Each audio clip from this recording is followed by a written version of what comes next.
Pisces, Pisces rising. How you doing, Pisces? This is your reading for the Gemini new moon that's happening on the 26th or 27th of May, depending on what part of the planet you are currently hailing from. In the Americas, it will be the 26th, and for the rest of the world, the 27th. My name's Chloe. I work with card divination, astrology, and as you just heard, and as you can see, I channel multi-dimensional energies through my body, both in the form of physical and vocal light language. All of this brings in healing, attunement, and activation codes to the messages that come through. So for those of you listening with headphones, I just put out a little bit of a warning. The energy sometimes can be quite loud.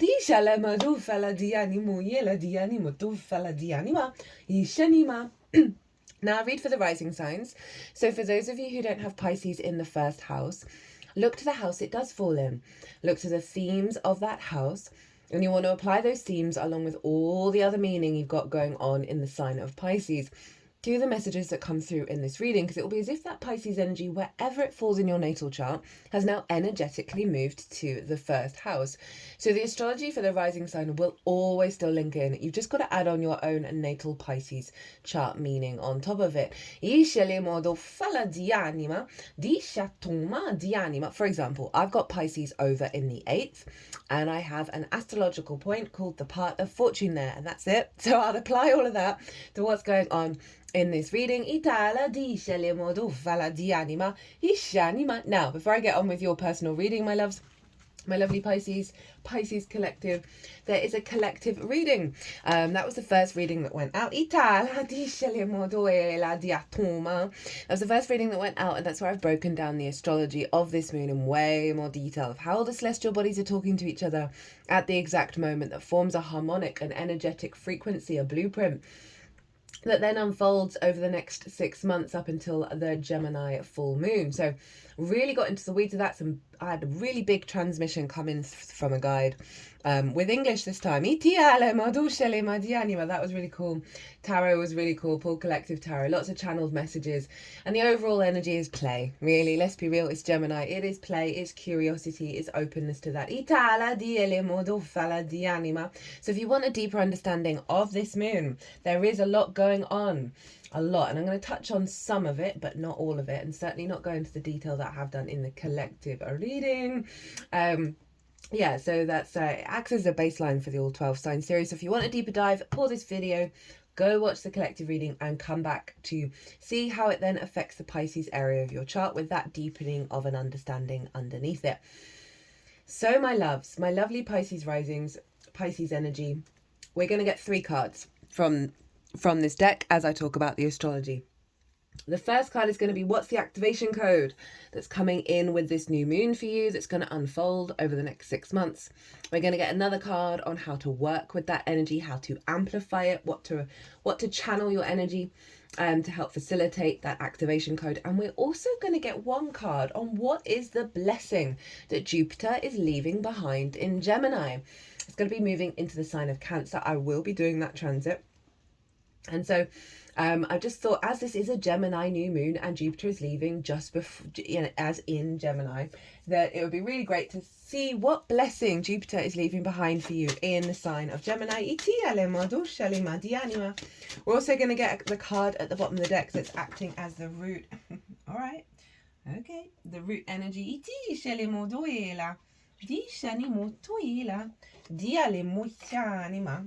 All your cards just fell out on the floor. There were just 3, so there we go. What was I saying? Oh my god, sorry. Root card at the bottom of the deck is the root energy, and we're working with 3 different oracle decks, which we'll get now that all your tarots come out. I love that. So Pisces rising, where is this happening for you? This really, the vibe shift in the collective reading was phenomenal compared to what we've been going through. It was so fast, so fun, so quick, so playful. It was a really lovely energy to channel and bring through. And this is happening in your 4th house of your roots and your foundations.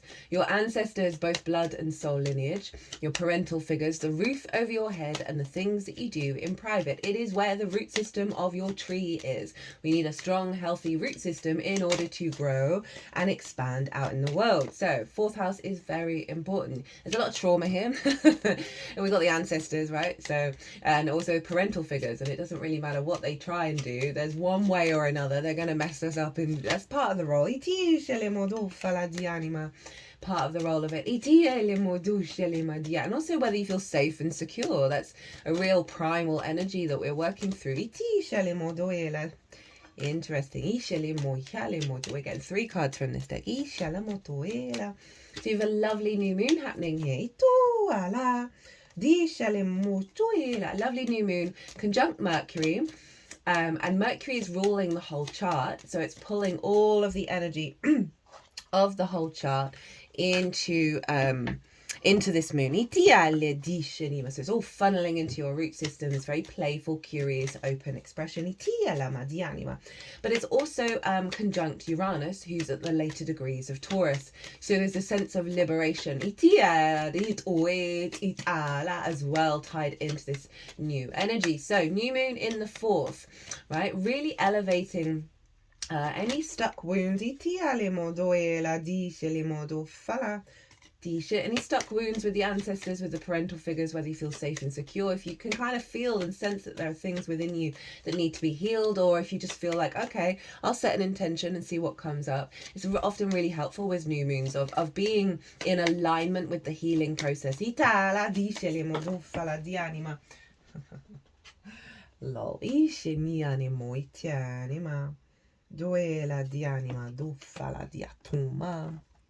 I will try and remember to say out loud which card I said lol at. I'm recording this on Saturn's day. And obviously Saturn is in Pisces. It's going to be moving into Aries tomorrow or later in the evening in the Americas today.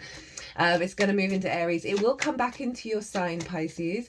So this isn't the last Saturn's Pisces day, but very appropriate that I thought I'd do your reading today to bring in that Saturnian energy, because Saturn's getting involved with this moon.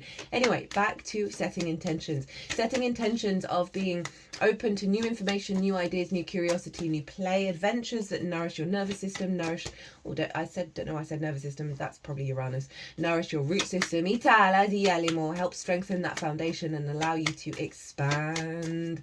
New frequency around the home, around the people that you live with. New intentions around connecting to the ancestors at a deeper level, and really strengthening your foundations and your capacity to build for the long term.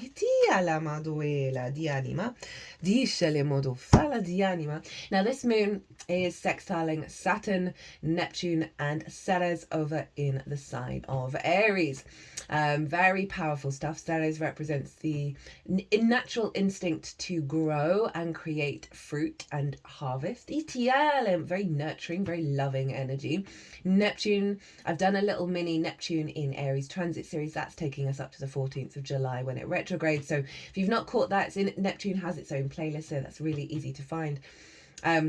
And Saturn will have just moved in there. So this is the first lunation linked into the Saturn, entering into the sign of Aries. And where is Aries for you? In your 2nd house of your resources, your skills and your tools, of how you manifest and bring in regular income, the things that you value, and most importantly, how you value yourself. If you do not value yourself truly, madly, deeply, right, we can have blocks of receiving a regular income, of receiving resources, of receiving wisdom and understanding of your skills and tools and your capacity to manifest, of placing value in things that only distort our sense of value. Now, Aries, Saturn, Neptune, Ceres, this is a huge boost around your sense of value, right? And therefore leading to your manifestation energy kickstarting. I can see they're sextiling the moon. Sextile's ruled by Venus, so it's a very harmonious, creative energy. And so I can really really see an upgrade in your capacity to manifest that's in alignment with the root energy around your sense of value, healing deep wounds around blocks from perhaps parental figures, ancestors, around value, around resources, around stability, around, you know, all of that kind of stuff, as well as activating a high level of inspiration coming in at home in order to elevate your skills and your tools.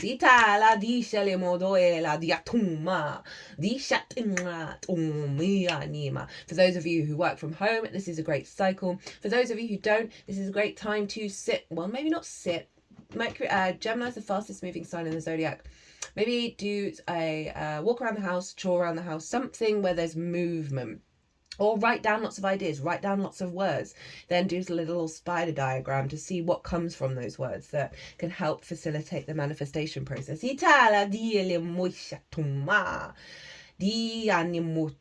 I'm just going to mention a couple of other aspects which I go into a lot more detail in the collective reading. This moon is trine Pluto in Aquarius, which is your 12th house, your hidden house, your house of mysteries. Really an alignment of uprooting unconscious responses that have blocked your sense of security and safety. Also bringing the magic of your soul into your home space. Mars, the ruler of Aries, is over in Leo, trine Venus and Chiron in Aries. You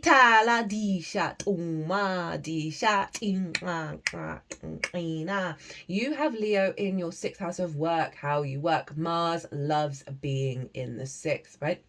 So physical health, routines, being the adult in the room, collaboration.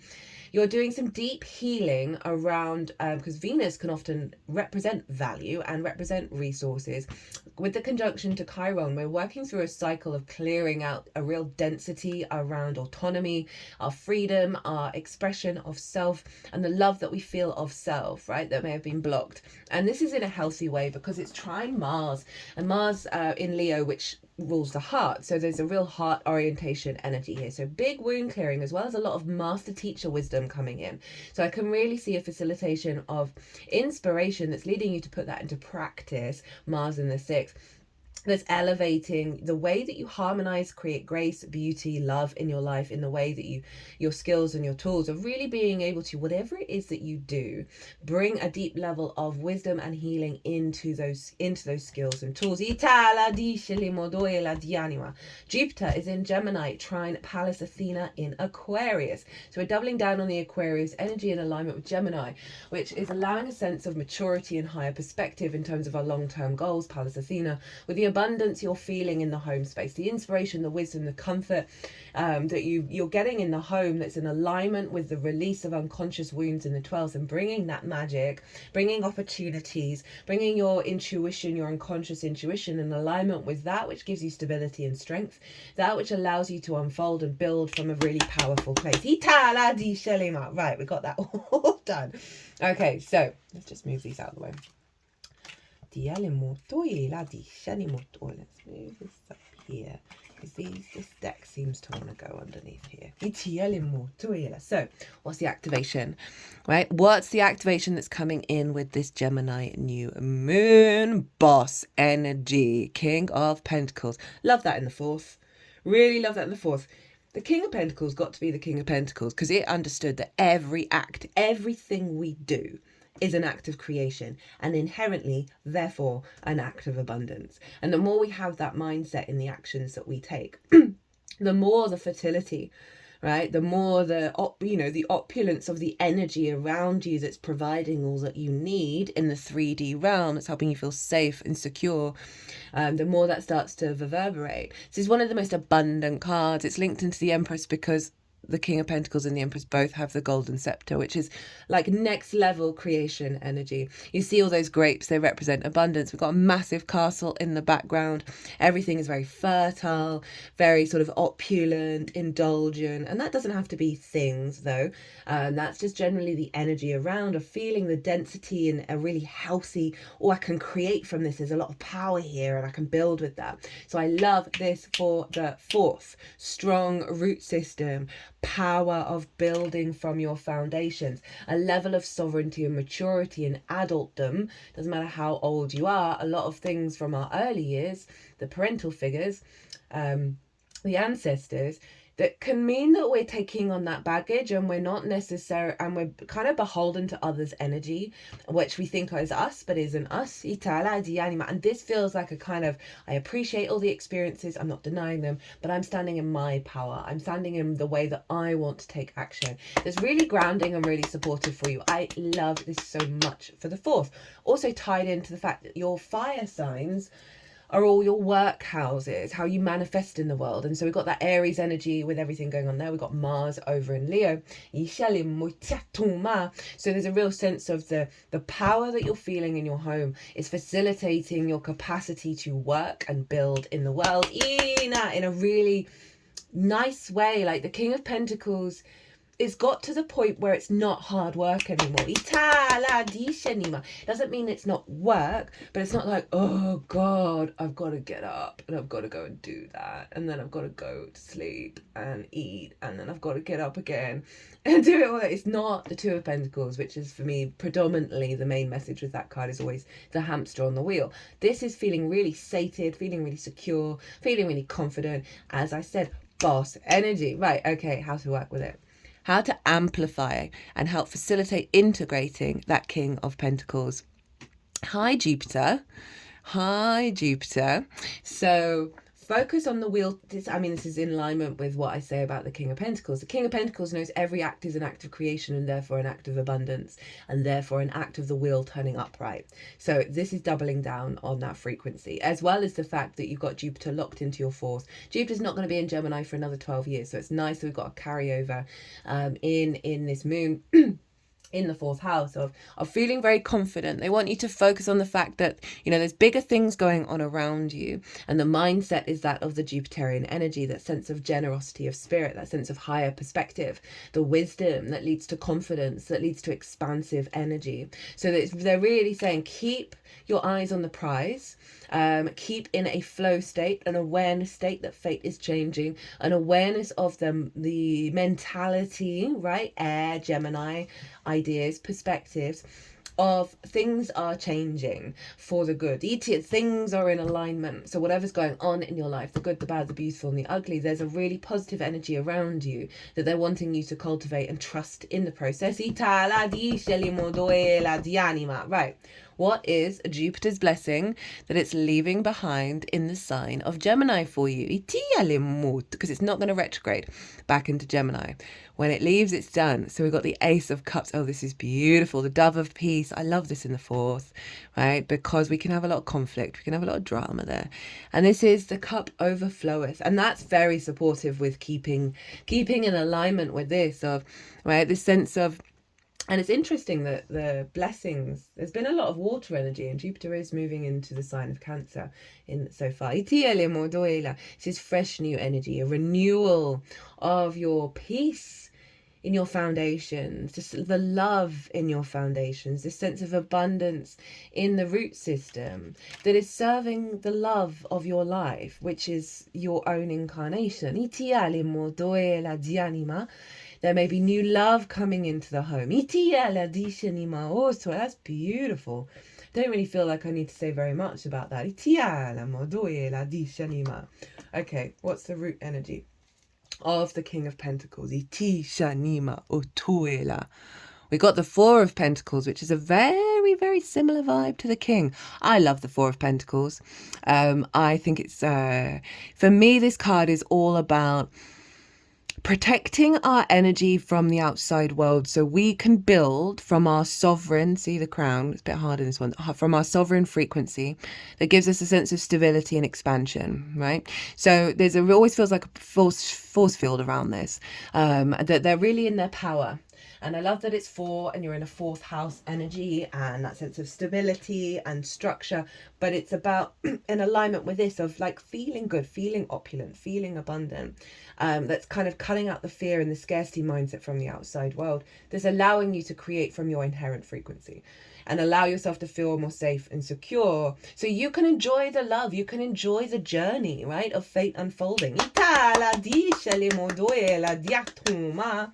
Okay, so we've got first up compassion, truth, family. Now, That is some pretty hardcore energy in the best possible way. I'm trying to get these all together. For the 4th house. All right, this is deep healing of the wounds of the family lineage. This is a real softening of unconditional love coming in that is setting you free and allowing you to connect and honor your own self in the process without losing sight of kind of like the bigger picture, you know, in terms of your own personal traumas and how they may block you from being at peace because of certain dynamics, certain energies around you, perhaps the ancestors. And this feels, there's a clarity. It's not a people-pleasing energy. It's not a delusional energy. It's not a suppression energy.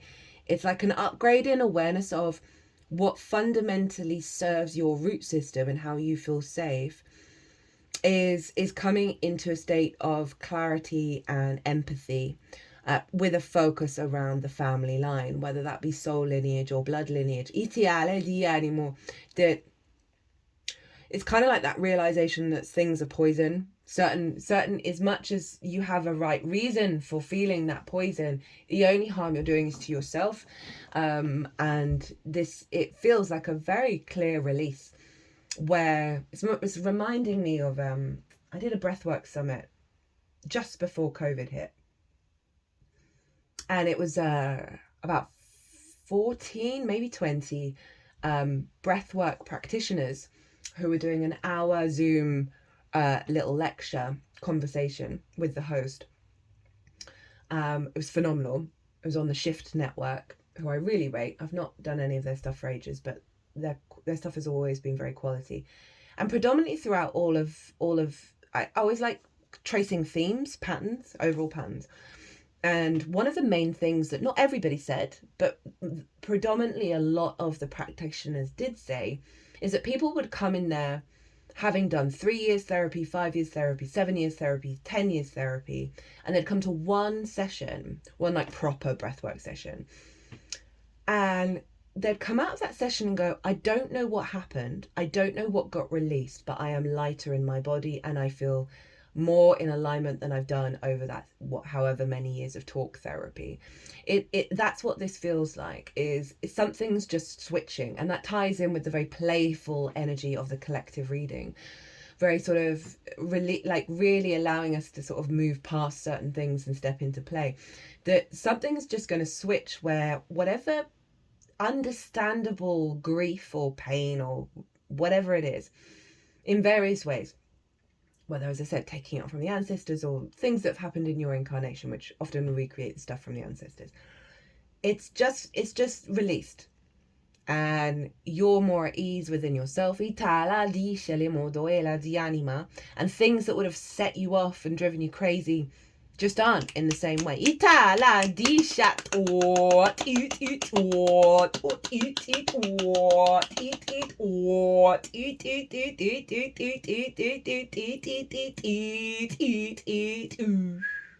They're doing some work around the heart space.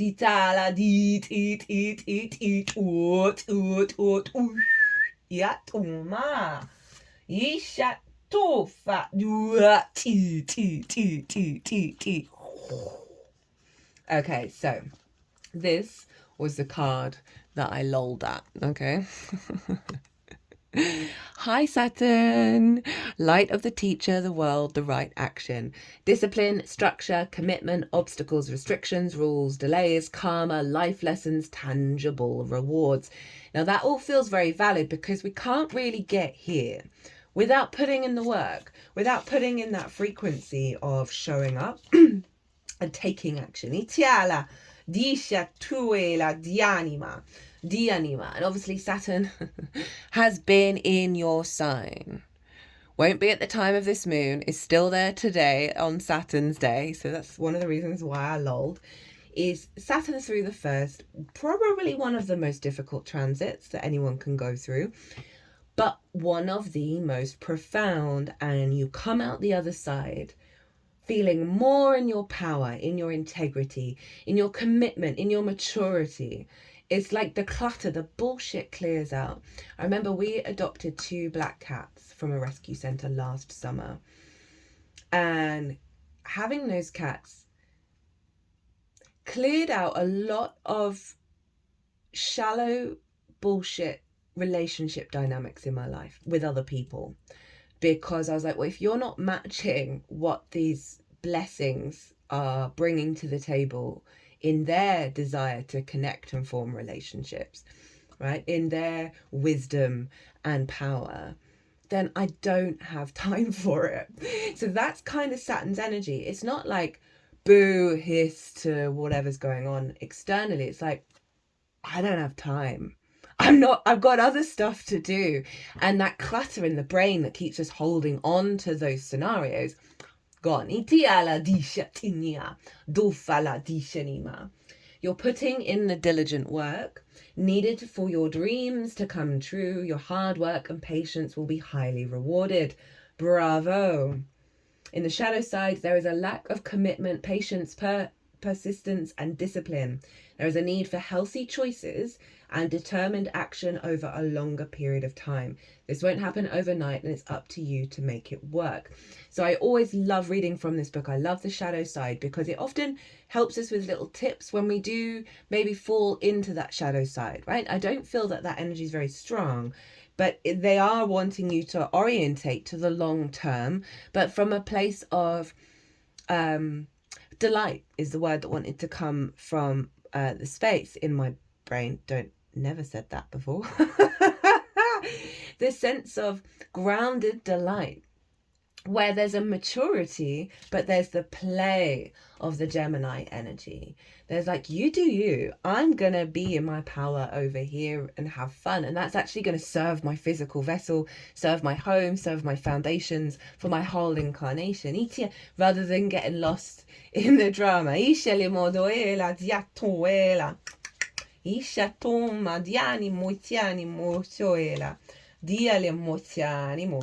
they're wanting to do with the rainbow Brainskull one next.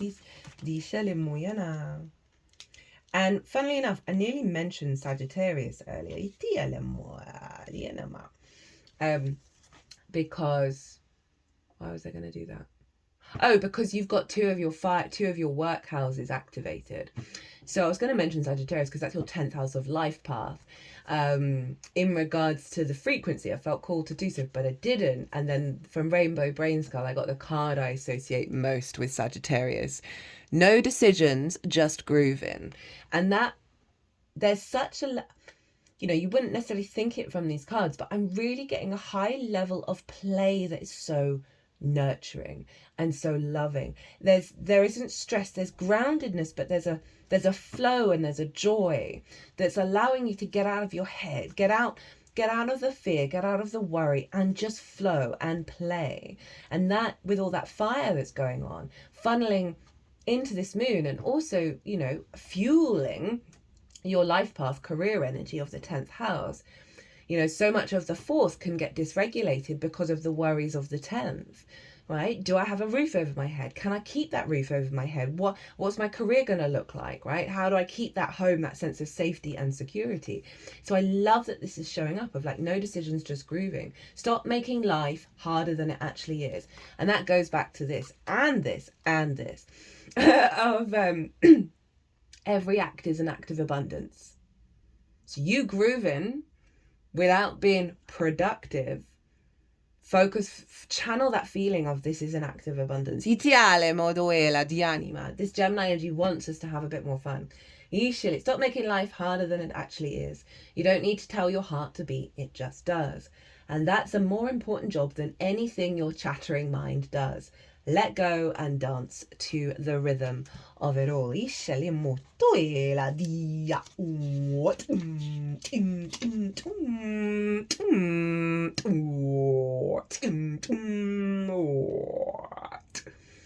Final oracle card. That was quite an intense vibration in my mouth as I was doing that.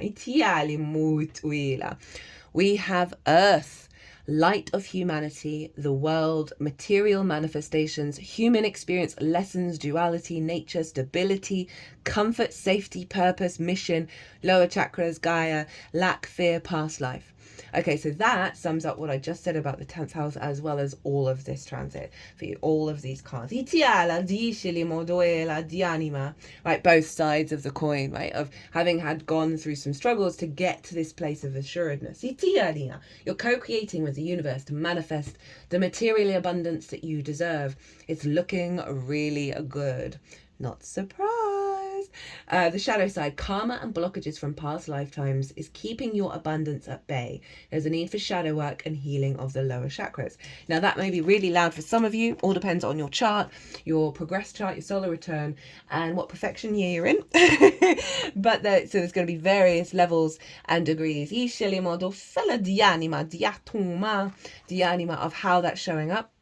But that might be really helpful to get ear to have an awareness that there may be some blocks still that need to come out. We've got Song. I love this, that she's clearly hanging out at home, doing her jamming, doing her thing, grooving, right? Playing the frequency of her own understanding. Or what's underneath that? I feel called devotion. Oh, I like that. Devotion to your frequency, the truth of your frequency, and not of that of the karmic ties, the ancestors, the past lives. Check you out with the North Node in your sign, Pisces. The dragon breakthrough, galactic guides. Yeah. Okay, Pisces, I'm going to leave it there. Loved this reading. I hope you enjoyed this. I hope it resonated. As always, an honor and a privilege to read for you, my loves. Pisces, if you've not caught the Pisces Virgo node transit series, it's in its own playlist. It's really fun. That is live for the whole of the transit. I really need to rewatch it myself because I've kind of got a bit slack of applying all the channeled stuff that came through in it, which was so good. And I say myself, it's so good and really worth putting into practice. So if you feel like watching that, go check that out. If you want a personal reading, my details are in the description box. But other than that, my loves, Pisces, be good to yourselves, be good to those around you, safe travels, and be well until we meet again.